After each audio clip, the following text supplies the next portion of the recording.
You're watching How Leap. Let's learn how to change the language on the YouTube app.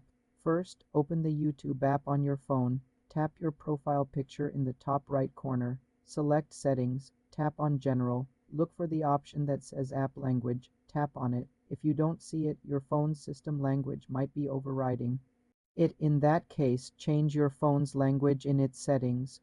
On the app language screen, you will see a list of available languages. Tap on the language you want to switch to.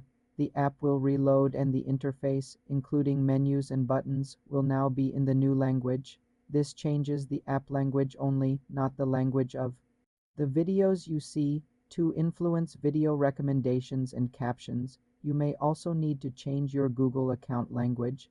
Go to myaccount.google.com in a browser, select Data and Personalization, scroll to General Preferences for the web, and click Language. Change it there. The two settings work together for the best experience.